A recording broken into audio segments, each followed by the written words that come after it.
Arthur Conan Doyle, The Red-Headed League. The fortunes of small shopkeeper Jabez Wilson were going from bad to worse. "If there isn't a miracle, I'll have to shut up the shop," Wilson sighed sadly as he opened the shutters each morning.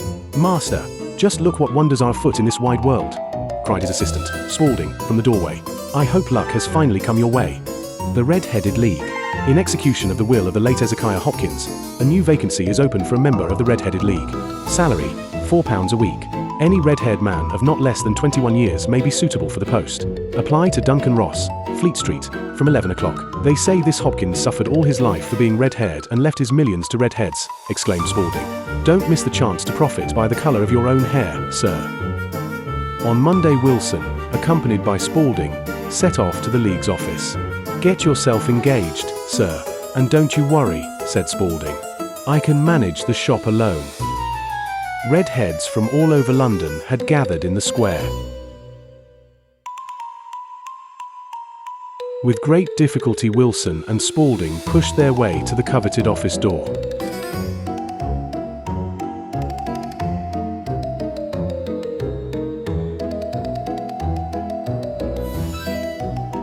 "What an incomparable shade of red," cried Mr. Ross with delight when he saw Wilson's flaming hair. "It's been long since I've met such splendid locks." "We are often deceived, men put on wigs," said Mr. Ross, and with that he seized Wilson's hair with both hands. "Beg pardon, quite genuine. You are accepted. Our work is easy. You will copy out the Encyclopedia Britannica 4 hours a day. The single condition, during those hours you may not leave the room for so much as a minute. Otherwise, dismissal."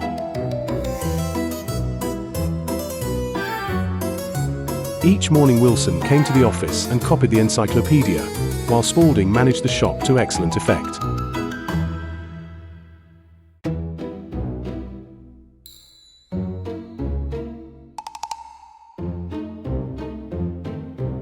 Then one day Wilson was thunderstruck to find he had lost the post. How can this be? The League dissolved.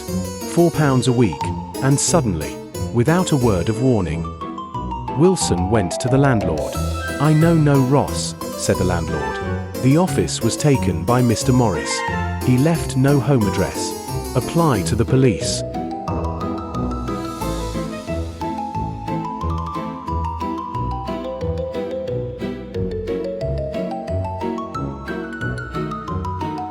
"You see, I want 2 weeks' wages in lieu, as is proper when a concern closes," cried Wilson. "I've been swindled." "Employers have the right to close their offices when they please. That is the law," replied the police. Wilson left the station sorely distressed. "What am I to do?" he muttered. "Is there no help? Sherlock Holmes. Why did I not think of him sooner?"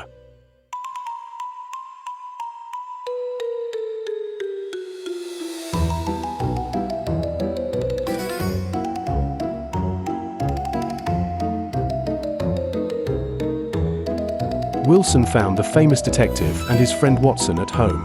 "Mr. Holmes, Mr. Wilson to see you," said Mrs. Hudson calmly, the landlady of 221B, Baker Street. "I have heard, Mr. Holmes, that you freely give counsel to poor folk who have been tricked." "Hear my story as well," began Wilson, much agitated. Holmes listened with interest to the tale of the red-haired gentleman.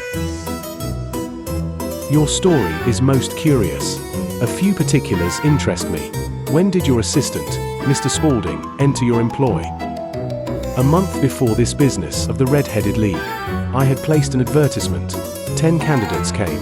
Spaulding pleased me at once. He agreed to work for half wages." "Has Spaulding any peculiarities, any hobbies or passions?" asked Holmes. "None. Except, forgive me, Mr. Holmes, he is keen on photography. If he finds a free minute, he's off to the cellar and sometimes develops plates for hours." "A curious rule, Mr. Wilson," murmured Holmes. "The stranger the case, the less there is of mystery in it. But you, Mr. Wilson, say nothing to anyone, not even to your assistant, of your visit to me. Good day." No sooner had Mr. Wilson gone than Holmes dashed into the street and hailed the first cab. "We must be at Wilson's shop before the owner himself."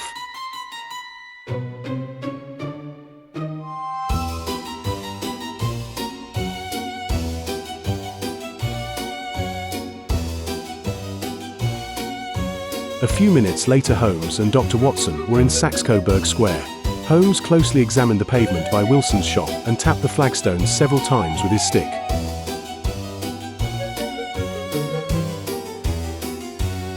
Holmes rapped at the shop door.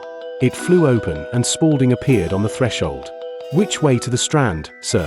asked Holmes. "Third turning to the left, fourth to the right," came the prompt reply. "You wish to look at Spaulding?" asked Watson. "Not at him, at his knees," Holmes answered. "And I saw all I needed. The matter is very serious, my dear doctor. Consider what premises back onto Saxe-Coburg Square," Holmes mused aloud. "A florist, a restaurant, and the City and Suburban Bank.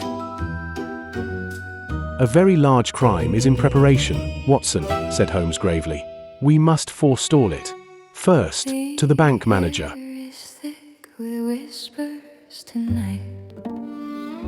Cigars and brandy under dim light. A clock ticks slow in the corner's haze.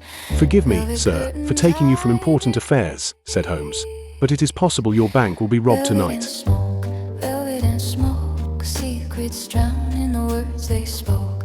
Velvet and smoke, hearts ignite where shadows Holmes and Dr. Watson followed the bank manager to the bank, where they met Inspector Lestrade.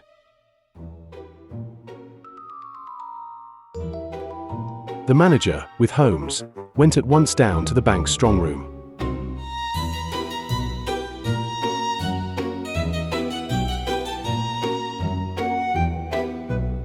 "Here lies £500,000 in gold," the manager said proudly, "but it cannot be stolen. You know how the treasure is guarded." "And do you know who John Clay is?" asked Holmes. "Oh, the cleverest thief in England," put in the sergeant. "Of ducal blood, 2 universities behind him, cunning, artful, elusive." "Tonight, Inspector, you shall clap handcuffs on John Clay," promised Holmes. "But how could he gain entry?" wondered the manager. "Hush, and let us have patience."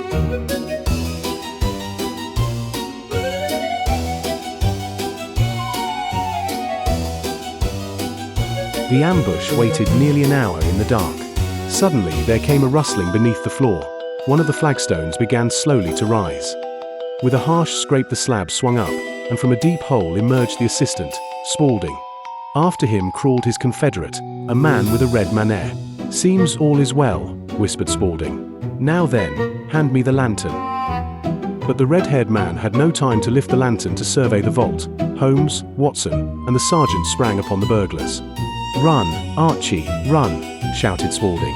"I'll hold them." "He won't get far, your Archie, Mr. Clay," said the inspector. "Our lads will meet him in Wilson's cellar." "Neatly done, Mr. Holmes," sneered Spaulding. "John Clay." "My compliments."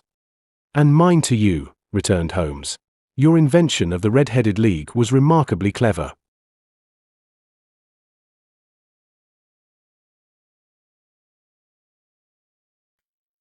I was set thinking by Clay's passion for photography, and when I saw, do you recall, in the shop doorway, that the assistant's trousers were stained with clay at the knees, it was plain there was tunneling. But whither? I tapped the roadway. Nothing. Therefore, the tunneling must be toward the yard, in the direction of the Strand. Yes, my dear Holmes, I remember. As we surveyed the street, you at once observed that the bank's yard abutted on Saxe-Coburg Square. There lay the destination of the tunnel. "And then it was simple," continued Watson. "Once the league was dissolved, the owner would no longer be kept from home. Therefore the tunnel was ready, and no time more convenient for a bank robbery than Saturday night. The theft would not be discovered till Monday."